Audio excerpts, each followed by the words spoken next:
Hi everyone! In this video I will be showing you a novel accurate build of the Vesta class. So she has never officially been shown on screen, so she's not technically canon, but she's featured very heavily inside the Star Trek Destiny novels, as well as some novels that follow that, as the U.S.S. Aventine, commanded by Captain Ezri Dax, which was a Vesta class. And the Vesta class herself was designed by Mark Rademaker following those novels. Now there is, these are called multi-mission explorers inside the novels as well as in-game, and there's 3 variants of these, at least for T5, which includes the Vesta, which is the science variant, which is shown here. Well, the skin of it. I'm using the T6 science variant. There's the Rademaker class, which is the engineering variant, and then there's the Aventine class, which is the tactical variant.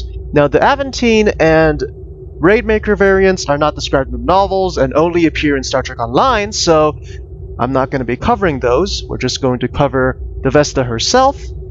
But yeah, so it's nice that they still pay some tribute to the original designer. Anyways, the Vesta class is a ship that was built for experimenting with, well, experimental technologies, which includes the quantum slipstream drive, specifically a chronoton integrated quantum slipstream drive, which you can get with the two pieces of the 3-piece set of the T5 experimental Vesta technologies, which gives you the chronoton integrated quantum slipstream drive, which is the fastest version of the quantum slipstream drive in the game. However, not exactly the best, which I will describe in a moment. So in the 2380s, the Vestas came into service, and by 2381, there were at least 7 of them, and they saw some major action against the Borg, which planned an invasion into the Alpha Quadrant. The Aventine and her sisters were tasked with defending the core worlds, being Andor, Tellar, Vulcan, and of course, Earth. Alright, so let's go into her build. So as I mentioned, this is the T6 version of the Multi-Mission Surveillance Explorer. And the T6 version is known as, if I can find it, the Bridget class. But that's not important for this video. Anyways, I'm just using the T6 because there exists a version, so why not use it? Anyways, so like my canon builds, I've already thrown away the things that she would not have, which are these 2 consoles. So these boost exotic, they give you bonus exotic damage, which is, well, she's a science ship, and I built her as a beam and exotic damage hybrid, so I've included these just for boosting damage, and also to fill up console slots. And here are the 3 pieces of the 3-piece set of the experimental systems. Now these are all described in the novels, and the effects are pretty close to what is also said. And the set bonuses are also described in the novels. So the shield bubble, quantum focus shield bubble, as well as the chronoton integrated quantum slipstream drive, as I have mentioned. So being an experimental ship, well, a ship that uses experimental technology, I've decided to include the prolonged engagement set. While this is not novel accurate, I decided to put it in because, well, none of my other characters actually use these, so I decided let's put it somewhere. But the way these weapons look is pretty novel accurate, so doesn't matter that much. Now in the novel, she has auxiliary phaser dual heavy cannons, and these do come pre-equipped when you buy these, both the T5 and T6 ships, versions of these ships. But she's also said to have phaser beams in the novels, so being that a general build guide for weapons, it is best not to mix cannons as well as beams. I decided to just go with beams. She doesn't use these much in the novels anyways, so it's not that important. And also because the turn rate on these ships is not quite adequate enough for cannons, and I'll be sacrificing quite a lot just for that purpose. Anyways, so I'm using part of the Sone set because I wasn't playing when the Warp Core was released, just as a placeholder, as I don't actually play much on this character. Right after finishing up with the Delta Recruit missions, so I just gave her a functional build, and well, it's well, not screen accurate, novel accurate. So yeah, so she doesn't have the best gear, but it's functional. And also I added restorative particle focusers, 5 of them, for both control and EPG, exotic particle generator, for exotic damage, and also, well, control for the science abilities that I use on this ship, being gravity well, subspace vortex, the stabilizing resonance beam, and tractor beam repulsors. So I will be demonstrating all 3 of these consoles in the combat demonstration, as well as the bonus, the shield bubble, so look forward to that. And also, she does come with, actually, I'll talk about that in a moment. So let's look at her design. So she has a massive shuttle bay, but more accurately, a runabout shuttle bay. She comes with runabouts, as well as described in the novels.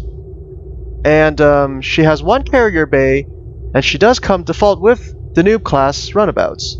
So I'll get to that after we finish the rest of her design. So she's a very sleek design, similar to the Sovereign class, maybe even more so in sleekness.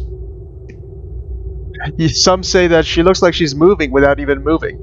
Anyways, a large deflector for the quantum slipstream drive, secondary deflector as she's a science ship, and phaser strips and torpedo launchers all over. Okay, so let's show. So I have Yellowstone runabouts, which are the upgraded versions, which are the ultra rare versions from the fleet stores. There's also the very rare versions from the Dilithium store. Now, of course, she does not have Yellowstone runabouts in the novels, but since it's 2411, and Star Trek Online kind of includes her in the story, so I decided, hey, let's retrofit her up to 2411. Alright, so that's that for the build. Let's go into traits. So, as I said, I haven't worked on this character much after completing the Delta Recruit stuff, so he has no reputation things. Anyways, I'm gonna click through these, and you guys can read them if you want, but I'm not gonna go into too much detail, as to not drag this video too long. But most of these are for power management, survivability, as well as exotic damage boosting. As for space traits, there's the Honored Dead, Improved Gravity Well, Pilfered Power for auxiliary power, and Temporal Anchor. And both of these are good for Gravity Well, which is the main focus of most exotic power builds. So let me just quickly show off the quantum slipstream drive before going into combat demonstration, which will be home, the mission home, the first part, which is mostly combat. So let's go.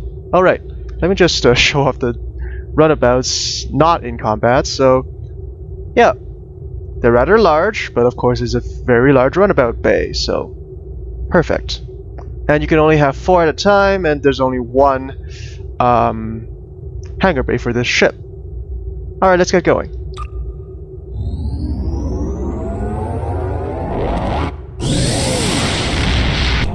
Okay, so we're in sector space, at the edge of the beta quadrant. We're just gonna go in a We're just gonna go in a straight line all the way to, well, Klingon space, using the quantum slipstream drive, of which is the Coraton integrated quantum slipstream drive. Now, one thing I have to cover first is, being that it's a novel accurate build, this build is not exactly meta, as on On a science ship, it is usually recommended to use a torpedo build so that you're not sacrificing too much power, because you'll be using weapon power for your phasers, or beams, or cannons if you're using those. So for this quantum slipstream drive demonstration, I have the extensively modified warp core trait, so let's use that, and I'm going to extend this so you guys can see what it does. Okay. So normally, under warp, regular warp, with the sector space travel set, power, skill, not power, skill, you would have 12.34, and if you don't, it would be 9.99, or a little bit below transwarp. So with the quantum slipstream drive activated, along with the extensively modified warp core, we hit 75.59. And we can travel all the way to the edge of the sector within the 60 seconds that are allowed for this drive to function. Now if we were to deactivate this trait, it will drop down to 39.6. But while that's still quite fast though. Now the Coroton integrated quantum slipstream drive, while fast, is not so useful for Tour of the Galaxy, because there is a better one for that, which is the cyclical quantum slipstream drive that comes with the Miracle Worker ships. Now that one also lasts quite long. I believe it's a minute and a half, and has a very fast recharge time of 30 seconds. Well, this one recharges for a minute. So that one is slightly better for Tour of the Galaxy, which you'll be doing basically zigzags around the quadrant, if that is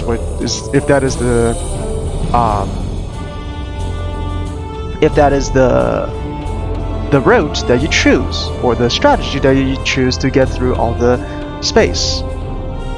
So yes, the cyclical quantum slipstream drive would be better for that. It lasts for 90 seconds compared to 60 of the Coroton infused integrated quantum slipstream drive, and recharges for 30 seconds. So once you turn a corner, you can run again. So yes, that would be slightly better for this. And for those 90 seconds, you would also be able to race across quite well. Alright, so that's that for the quantum slipstream drive demonstration. Actually, I could go again. I didn't do a turnaround of the ship while showing that, so why not go again? Alright, so let's hit 75.59. Oh, 79.6 now, huh? 6.1, okay. Well, whatever. So it's cool. Alright, let's stop that. And jump into combat.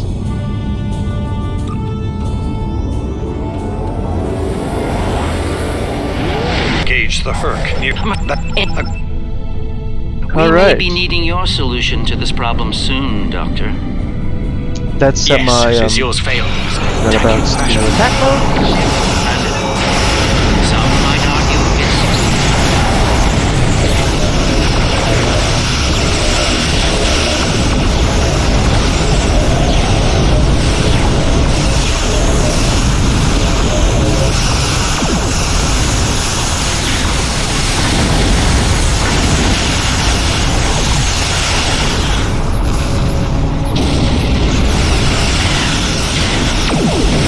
So the three pieces do have a shared cooldown each, but they're pretty powerful on their own.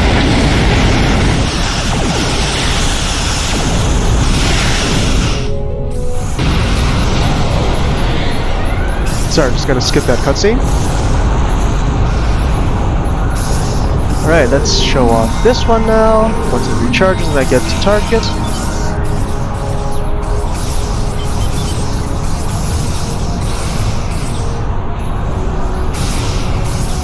And all of these are powered by auxiliary powers, so it's nicely integrated into the science ship.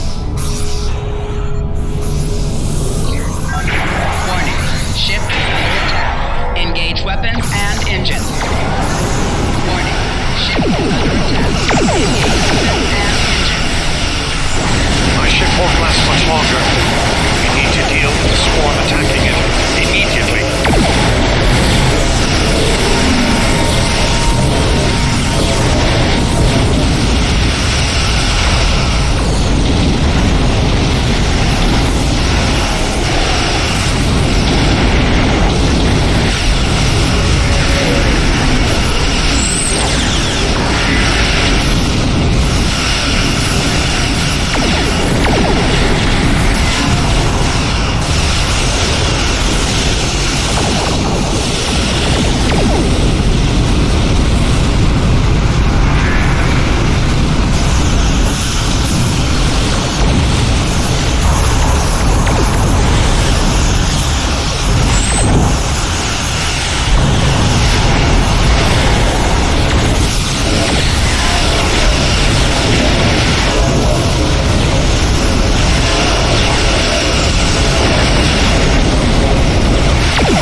Well done.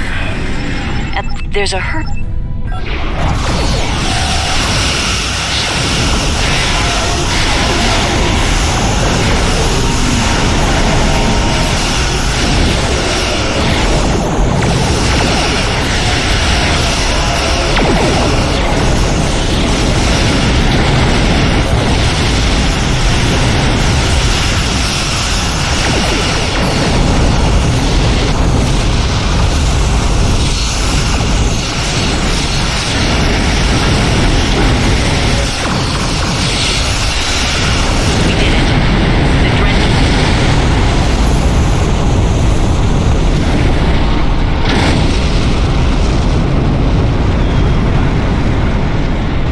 Okay, so that's that for combat demonstration. Now, I remember I mentioned T6s.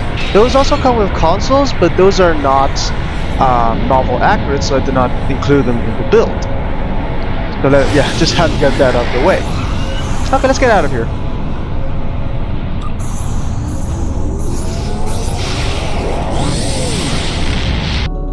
Alright, that's it for this video. Thanks for watching. Please subscribe and ring the notification bell to be notified of future videos. Helps out my channel quite a lot, and it's free, so why not? Also, I have a Patreon now if you want to support me that way. Link in the description below. I hope you enjoyed this video and found it informative. See you guys next time.